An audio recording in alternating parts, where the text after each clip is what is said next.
এমনিতেই এই রাজ্যে বামেদের বর্তমানে যে রাজনৈতিক অবস্থা রয়েছে তারা কার্যত অপ্রাসঙ্গিক। তাদের নিয়ে প্রতিবেদন করা মানে সময় নষ্ট, আপনারাও শুনতে ইন্টারেস্টেড নন।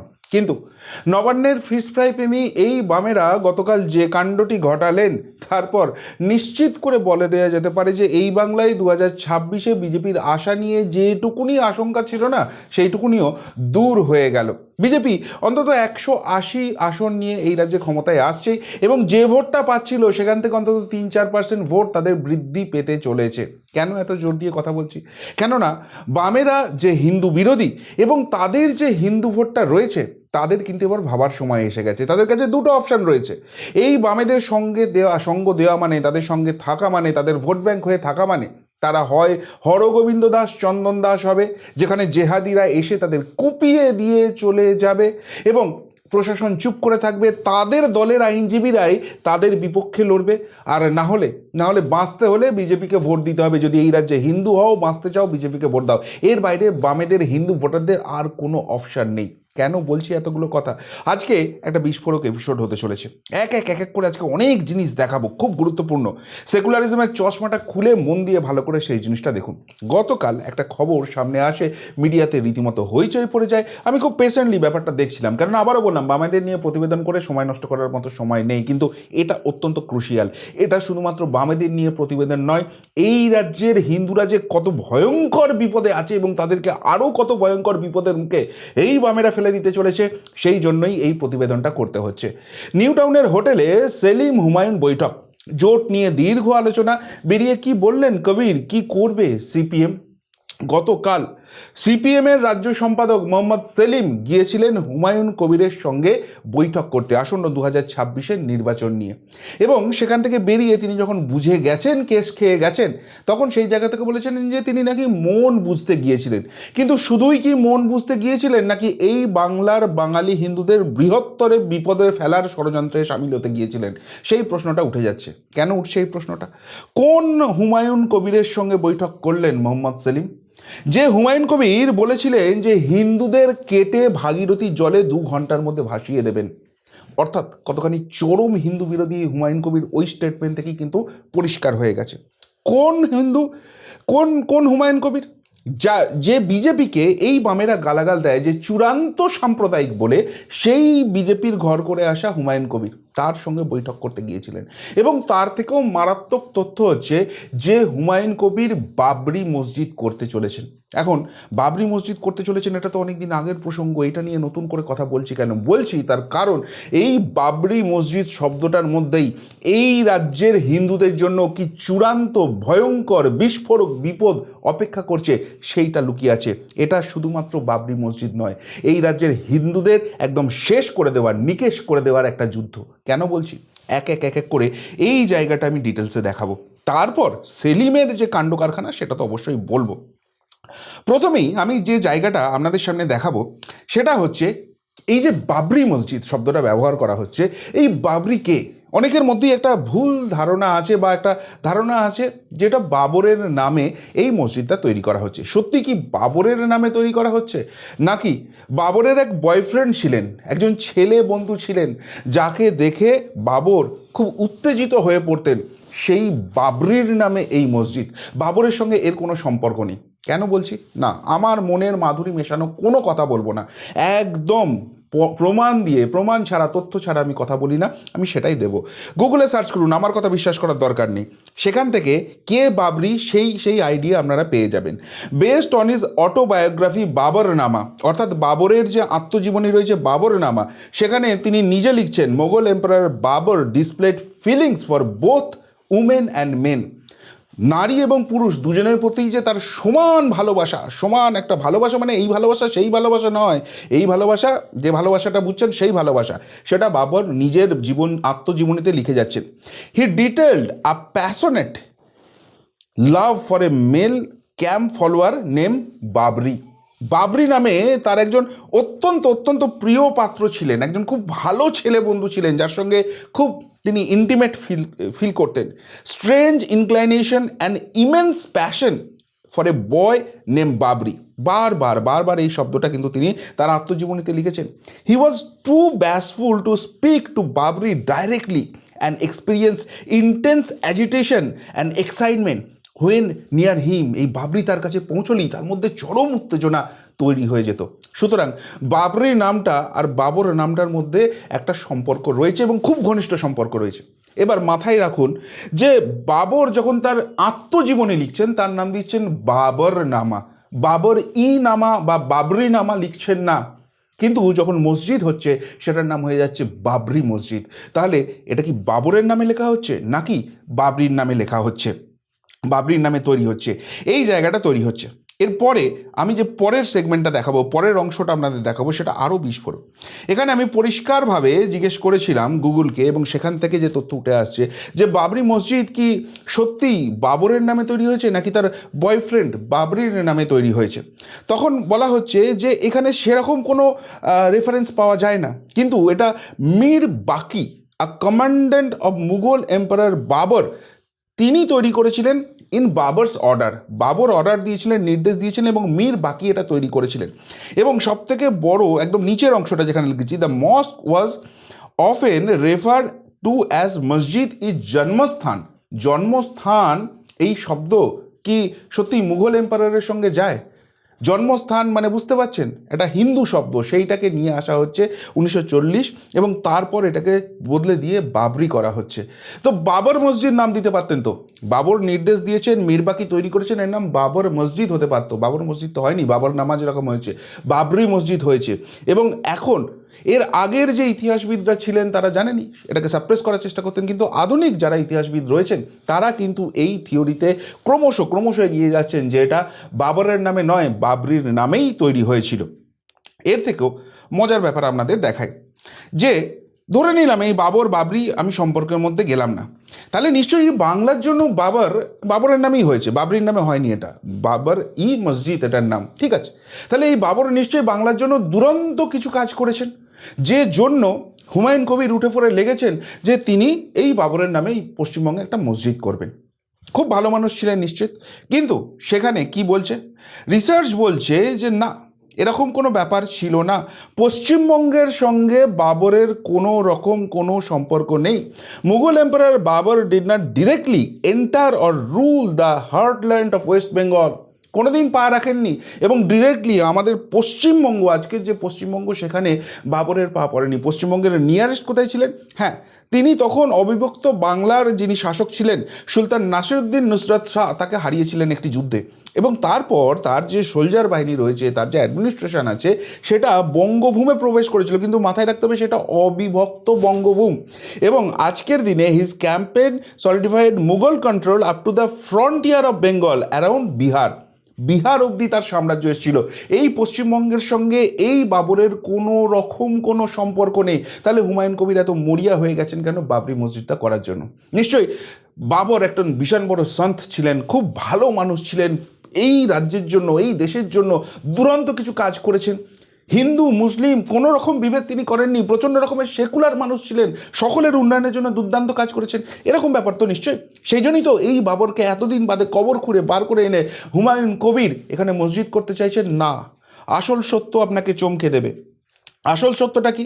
আসল সত্য হচ্ছে যে এই বাবর অ্যাকচুয়ালি ছিলেন প্রচণ্ড ব্রুটাল একজন পার্সন, এবং শুধুমাত্র ধর্ম প্রচারের জন্য তিনি যুদ্ধকে হাতিয়ার করেছিলেন এবং চূড়ান্ত নৃশংসতা দিয়েছিলেন। Yes, Mughal emperor Babur is historically regarded as a brutal and ruthless conqueror. Ruthless, তিনি শাসক হিসেবে রুথলেস ছিলেন, ব্রুটাল ছিলেন। His military campaigns were characterized by extreme violence including the slaughter of civilians. সাধারণ, তিনি যুদ্ধ করতে গেছেন, সেনাবাহিনীকে মারছেন, ঠিক আছে, সেটাও দিন হাই মেনে নিয়ে গেল, কিন্তু সিভিলিয়ান্স, তাদের ওপরও ব্রুটাল স্লটার চলতো, শিরশ্ছেদ চলতো, তাদের জন্তুর মতো কাটা হতো, এবং শুধুমাত্র তাই নয়, তাদের খুলি দিয়ে এই বাবর পাহাড় তৈরি করতো, সেটা থেকে মজা পেত। The creation of tower of skulls পরিষ্কারভাবে লেখা আছে, এবং সেখানে আর একটা কথা লেখা আছে, দেখুন, Babur's army massacre the defeated infidels non Muslims, যারা নন মুসলিম ছিল তাদের উপর এরা যে কী অত্যাচার করতো চিন্তার বাইরে। এবং last point, religious prosecution. Babur's campaign often included the destruction of Hindu temples and the targeting of non-Muslim, reflecting strategy of establishing Islamic dominance through violence. Islamic dominance ভায়োলেন্সের থ্রু দিয়ে, শান্তির ধর্ম বলে না, শান্তির বাণী প্রচার করে তিনি এটা করেননি। চূড়ান্ত রকম নিপীড়ন করো, নৃশংস অত্যাচার করো হিন্দুদের উপর এবং তারপর তাদের ধর্মান্তকরণে বাধ্য করো। Systematic killing of soldiers and civilians alike. তাহলে বুঝতে পারছেন যে বাবরের সঙ্গে এই পশ্চিমবঙ্গের কোনো রকম কোনো সম্পর্ক নেই। যিনি এরকম অত্যাচারী ছিলেন এবং ভায়োলেন্সের মাধ্যমে, ব্রুটালি অত্যাচারের মাধ্যমে যিনি ইসলাম জোর করে চাপিয়ে দিতে চেয়েছিলেন, তার নামে মসজিদ হচ্ছে এই পশ্চিমবঙ্গে, যে পশ্চিমবঙ্গের সঙ্গে এই বাবরের কোনো সম্পর্ক নেই। এবং সেই রকম একটা লোকের সঙ্গে মোহাম্মদ সেলিম গেছেন বৈঠক করতে, তার সঙ্গে জোট নিয়ে দীর্ঘ আলোচনা করতে। তাহলে এই বামেরা অ্যাকচুয়ালি কি চাইছেন এই রাজ্যের হিন্দুদের সম্পর্কে বুঝতে পারছেন? কেন এই প্রতিবেদনটা আজকে করছি, অত্যন্ত ক্রুশিয়াল। এবং এখানে একটা জিনিস দেখুন, হরগোবিন্দ দাস, চন্দন দাস যখন তাদেরকে এসে নৃশংসভাবে কাটা হলো, ওইভাবে গলাটা কেটে দিয়ে চলে গেছে, আশপাশ করছে একটু নিঃশ্বাসের জন্য, তার পরিবার পরিজন পাগলের মতো ফোন করছে প্রশাসনকে, পুলিশকে, তারা যেতে পারছে না। আর সেই হরগোবিন্দ দাস, সেই চন্দন দাসকে যারা খুন করলো, এই বামেদের আইনজীবী তাদের হয়ে গিয়ে লড়লেন। কোনোদিন মোহাম্মদ সেলিম সেটা নিয়ে কথা বলেছেন? আটকেছেন? তার দলের সেই নেতাকে, সেই আইনজীবীকে প্রশ্ন করেছেন কেন এই কাজটা করলেন? যখন গোমাংস ভক্ষণ হয় ধর্মতলার মোড়ে দাঁড়িয়ে, হিন্দু ধর্মে আঘাত লাগে, তখন কিন্তু চুপ করে থাকেন। এরা বলেন সেকুলারিজম। সেকুলারিজমের কোথায় বলা আছে যে আপনি অন্যের ধর্মীয় জায়গায় আঘাত হানতে পারেন? এরা কিন্তু চুপ করে থাকে তখন। শুধুমাত্র তাই নয়, এর আগে এরা আইএসএফের সঙ্গে জোট করেছে। কোন আইএসএফের সঙ্গে? ভাইজান যারা ধর্মীয় প্রচারের সঙ্গে যুক্ত রয়েছেন তাদের সঙ্গে জোট করেছেন। হিন্দুদের বেলায় এদের যত রকম হয়, আরএসএসকে এরা ঘৃণার চোখে দেখে, বিজেপিকে এরা ঘৃণার চোখে দেখে, অথচ ভাইজানরা যদি এগিয়ে আসেন তখন কিন্তু এরা হাতে হাত ধরতে কোনো রকম দ্বিতীয়বার ভাবে না, মরিয়া হয়ে তাদের সঙ্গে জোট করে। এমনকি এরা বলে এরা নাকি তৃণমূল বিজেপি উভয়ের সঙ্গেই সমদূরত্ব থাকে, দুজনই এদের শত্রু। ঠিক আছে, এটা যদি বাস্তব হয় তাহলে এরা নো ভোট টু বিজেপি কেন ক্যাম্পেন করে? এরা প্রচার করতে পারতো vote to CPM, vote to Left Front, আমার কিচ্ছু বলার ছিল না। এরা প্রচার করতে পারতো no vote to BJP, no vote to Trinamool. কোনোদিন করেছে? No vote to BJP campaign করেছে। কেন করেছে? অর্থাৎ এরা কিন্তু হিন্দু বিরোধী, এরা হিন্দুদেরকে বিভ্রান্ত করতে চায়, হিন্দু ভোটটাকে বিভাজন করতে চায়। সেটাই কি এস্টাবলিশ হচ্ছে না? এবং একটা জিনিস এখন দেখুন, এখানে এখন জেইউপি, জনতা উন্নয়ন পার্টি নাকি নাম দিয়েছেন, হুমায়ুন কবির তার সঙ্গে জোট করতে চাইছেন। কেন করতে চাইছেন? কেননা মোহাম্মদ সেলিম তার নিজস্ব ক্ষমতার অলিন্দের বাইরে থাকার জায়গাটাকে যন্ত্রণা দিচ্ছে। কেন বলছে এই কথাটা? মোহাম্মদ সেলিম তিনি নিজের স্বার্থ ছাড়া কিছু বোঝেন না এবং সেই জন্য কার সঙ্গে জোট করবেন, কেন জোট করবেন, এইসব নিয়ে তার কোনো কিচ্ছু এসে যায় না। যে করে হোক তার ক্ষমতাটা চাই। আমি মোহাম্মদ সেলিমের পুরো লাইফ লাইনটা, পলিটিক্যাল যে লাইফ লাইনটা সেটা বলছি। 1990 এবং 1996 তিনি বামফ্রন্টের টিকিটে রাজ্যসভা থেকে সাংসদ হলেন, কোনো কন্টেস্ট হলো না, তিনি জিতলেন। বেশ, সেই নিয়ে আমার কিছু বলার নেই। প্রথম তিনি নির্বাচনে লড়লেন 1999 সালে। তখন কলকাতা 2টো আসন নয়, কলকাতার 3টে আসন রয়েছে এবং ক্যালকাটা নর্থ ইস্ট অজিত পাঁজার বিরুদ্ধে তিনি লড়লেন এবং তিনি হেরে গেলেন। মাথায় রাখতে হবে তখন কিন্তু তিনি রাজ্যসভার সাংসদ, সেই অবস্থায় তিনি হেরে গেলেন। এবার তার সেই টার্ম শেষ হওয়ার আগেই 2001 সালে তিনি এন্টালি বিধানসভা থেকে লড়লেন এবং সেখান থেকে জিতে তিনি বিধায়ক হলেন। আবার 2004 সালে তিনি সেই ক্যালকাটা নর্থ ইস্টে লড়তে চলে এলেন। তখনও কিন্তু তার বিধায়ক পদ শেষ হয়নি, বিধায়কের মেয়াদ শেষ হয়নি, তার আগেই লড়লেন। ধরে নিলাম পার্টির নির্দেশ ছিল। কেন লড়তে এলেন? কেননা সেবার সেখানে ত্রিমুখী লড়াই হচ্ছে। জোড়া মোমবাতি চিহ্নে সুদীপ ব্যানার্জি দাঁড়িয়ে গেছেন, অজিত পাদার ভোটটা কাটবেন। মোহাম্মদ সেলিম বুঝে গেলেন এখান থেকে জিতে আবার দিল্লি যেতে পারবেন, পশ্চিমবঙ্গ থেকে দিল্লির মধুটা বোধহয় মিষ্টি, সেই জন্য তিনি চলে এলেন। বেশ, সেই জায়গাটাও মেনে নিলাম। এবার 2004-এর পর 2009-এর লোকসভা নির্বাচন এলো। তখন ওই ডিলিমিটেশন হয়ে গেছে, 2টো কেন্দ্র, কলকাতা উত্তর। কলকাতা উত্তরে তিনি দাঁড়ালেন। যেহেতু অজিত পাজা তখন বেঁচে নেই, সুদীপ ব্যানার্জির সঙ্গে ডিরেক্ট কন্টেস্ট হলো, তিনি হেরে গেলেন। খুব ভালো কথা, তিনি হেরে গেছেন। ক্যালকাটা নর্থ ইস্টে ছিলেন, এন্টালির বিধায়ক ছিলেন, অর্থাৎ কলকাতা উত্তরের ছেলে তিনি। কলকাতা উত্তর থেকেই তিনি লড়ছেন, কলকাতা উত্তরে আবার লোকসভায় লড়লেন, তিনি হেরে গেলেন। তাহলে মানুষ যদি হেরে যায় এবং এলাকার মানুষের উন্নয়ন করতে যায়, তিনি সেই এলাকাতেই পড়ে থাকবেন, সেখানেই তিনি কাজ করবেন। কিন্তু না, এরপর এলো 2014, তিনি পালিয়ে গেলেন কোথায়? সুদূর রায়গঞ্জে। কেন? কেননা সেবার ওই প্রিয়রঞ্জন দাসমুন্সী পরিবারের তার ভাইকে টেনে বার করে নিয়ে এসছেন মমতা বন্দ্যোপাধ্যায়, তাকে তৃণমূলের টিকিটে দাঁড় করিয়ে দিয়েছেন। দীপা দাসমুন্সীর বিরুদ্ধে তিনি অনেকটা ভোট কাটবেন, ত্রিমুখী লড়াই হবে এবং ওই রায়গঞ্জ আসন খুব পোটেনশিয়াল, মোহাম্মদ সেলিম জিততে পারেন। এবং সত্যিই দেখা গেল 2014-তে ত্রিমুখী লড়াই হলো, মোহাম্মদ সেলিম জিতলেন এবং তিনি সেইখান থেকে দিল্লি গেলেন। খুব ভালো কথা। তিনি না হয় উত্তর কলকাতাকে ভুলে গেছেন, এবার উত্তরবঙ্গের জন্য কাজ করতে যান, তিনি রায়গঞ্জে গেছেন। এবার আমি চলে আসছি 2019, তিনি আবারও লড়লেন রায়গঞ্জ থেকে।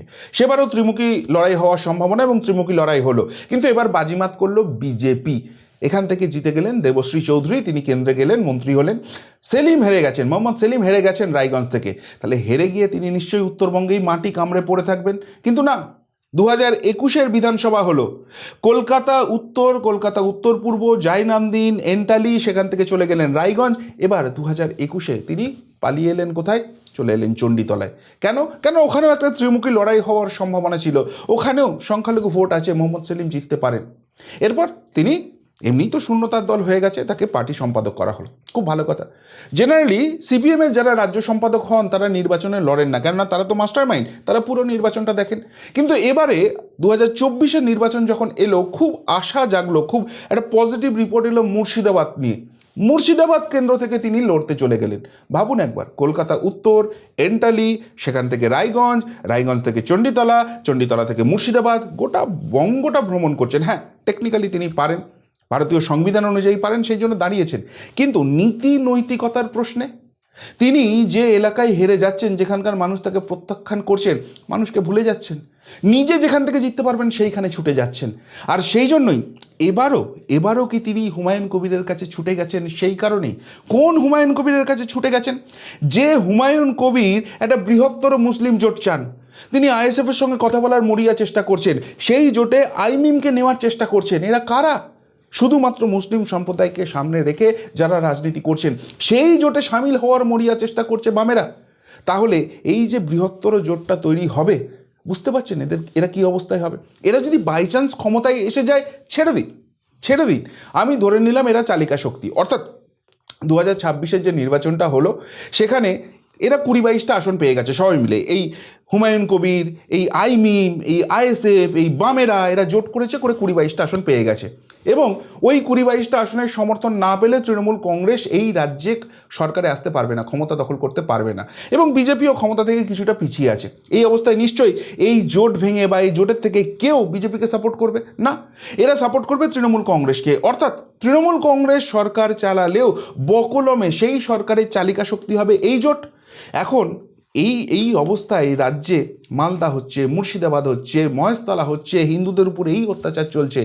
এবার এই যে জোটটা, অর্থাৎ হুমায়ুন কবির, আইএসএফ, আইমিম এবং বাম, এদের এই জোটটা, এদের সমর্থন নিয়ে মমতা বন্দ্যোপাধ্যায় সরকার চালাচ্ছেন। 2026-এর পর এই রাজ্যের হিন্দুদের অবস্থানটা কি হবে বুঝতে পারছেন? এবার আপনারা বলবেন যে রাজনৈতিক সম্ভাবনার শিল্প, সেই জন্য এই জায়গাটা হচ্ছে না, এখানে ধান্দাবাজি শিল্প চলছে। কেন বলছে এই কথাটা? দেখুন, কিছুদিন আগের খবর, জোট নিয়ে দ্রুত সিদ্ধান্ত নিন, কংগ্রেসকে মরিয়া আহ্বান সেলিমের। প্রশ্ন ফ্রন্ট ও সিপিএমের অন্দরে। এই রাজ্য যারা 34 বছর চালিয়েছে, এই রাজ্যে সবাই নাকি বিজেপি বিরোধী হয়ে যাচ্ছে, তৃণমূলকেও কেউ চায় না, বামেদেরই সবাই চায়। তারা কংগ্রেসের হাত ধরতে এত মরিয়াটা কেন? কংগ্রেস কিন্তু পাত্তাও দিচ্ছে না, কেননা একটা সম্ভাবনা তৈরি হচ্ছে দিল্লিতে, এই কংগ্রেস খুব সম্ভবত তৃণমূলের সঙ্গে জোট করবে বা একা লড়াই করবে, এরকম একটা সম্ভাবনা হচ্ছে। এবং সেই জন্য কংগ্রেস চুপ করে বসে আছে, তারা জোটের ব্যাপারে কোনো কথা বলছে না।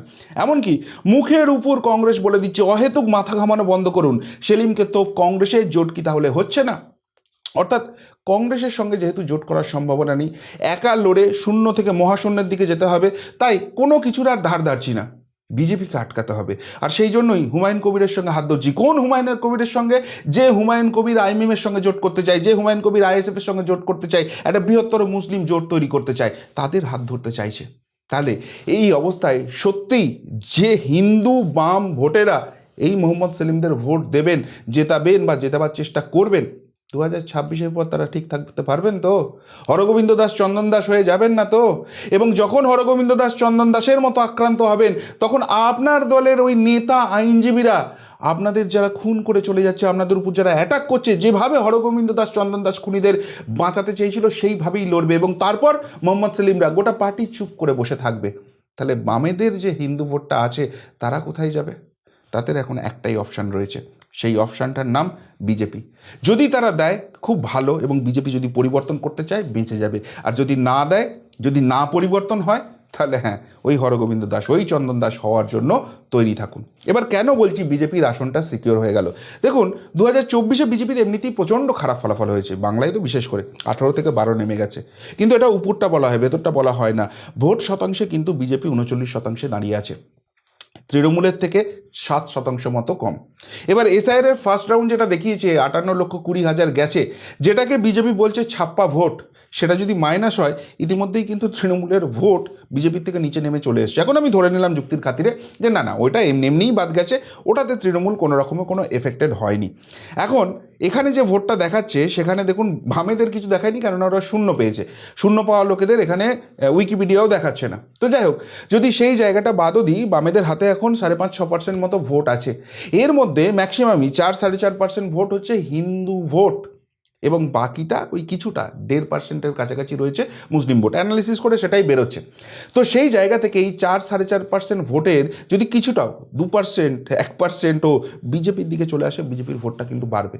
এবং আপনাদের বারবারই আমি পশ্চিমবঙ্গের 294টা আসনের মধ্যে এই 285 আর 209, এই 85 আর 209-এর হিসেবটা বুঝিয়েছি। 85টা এমন আসন রয়েছে যেখানে সংখ্যালঘুরাই সংখ্যাগুরু, সুতরাং সেইখানে বিজেপির ম্যাক্সিমাম ভোট ওই 15-20%-এ আটকে থাকবে, অ্যাভারেজ ভোট 15%। বাকি যে 209টা আসন রয়েছে সেইখানে অ্যাভারেজ ভোটটা অটোমেটিক্যালি বাড়বে। ইতিমধ্যেই সেখানে 40-42% ভোট পাচ্ছে, ফলে 5,000-7,000-এ বহু আসন এদিক ওদিক হচ্ছে। সেখানে 1% ওভারঅল ভোট বেড়ে যাওয়া মানে বিজেপির ওই ভোটটাই কিন্তু 47-48%-এ পৌঁছে যাবে। যদি 47-48% ওইখানে বিজেপি পৌঁছে যায়, তৃণমূল ওখানে 40-42%-এ থাকবে, তাহলে ওভারঅল কী হবে? যেগুলো 5-7 হাজারে তৃণমূল জিতেছিল, সেগুলো 12-15-20 হাজার ভোটে বিজেপি জিততে শুরু করবে। ফলে এই আসনগুলো কিন্তু বিজেপির দিকে কনভার্ট হবে। আর তাই এই যে সিদ্ধান্তটা কালকে বামেরা নিল, বা এই যে বৈঠকটা বামেরা করলো, মোহাম্মদ সেলিম দায়িত্ব নিয়ে করলেন, তাদের বাম ভোট, তাদের হিন্দু ভোটটা আটকে রাখতে পারবেন তো? সেটা এবার বিজেপির দিকে সুইচ হয়ে যাবে না তো? আর যদি সত্যিই সুইচ হয়ে যায়, তাহলে এই রাজ্যের বিজেপিকে রোখার মতো জায়গা রইল? অর্থাৎ ওই ফিশ ফ্রাইয়ের জন্য দিদিকে বাঁচানোর মরিয়া চেষ্টা করতে গিয়ে আলটিমেটলি দিদিকে ডুবিয়ে দিলেন? নাকি এবার উত্তর কলকাতা থেকে, রায়গঞ্জ থেকে, চণ্ডীতলা হয়ে, মুর্শিদাবাদ হয়ে একটা সেফ আসন খুঁজে একবার বিধানসভায় যাওয়ার বাসনায় তিনি দিদিমণির সর্বনাশটা করে দিলেন, এবং সেই জায়গা থেকে বিজেপির হাসিটা চওড়া হয়ে গেল? কি বলছে অঙ্ক? কি মনে হচ্ছে আপনাদের? কি বলবেন বামেদের এই সিদ্ধান্ত নিয়ে? কি বলবেন বাবরি মসজিদের ওই বিস্ফোরক তথ্য নিয়ে? যদি কিছু বলার থাকে অবশ্যই কমেন্ট বক্সে কমেন্ট করে জানাবেন। এখনকার মতো এখানেই শেষ করলাম, ফেরত আসছি নতুন প্রতিবেদন নিয়ে খুব তাড়াতাড়ি। ভালো থাকবেন, সাথে থাকবেন, পাশে থাকবেন। নমস্কার।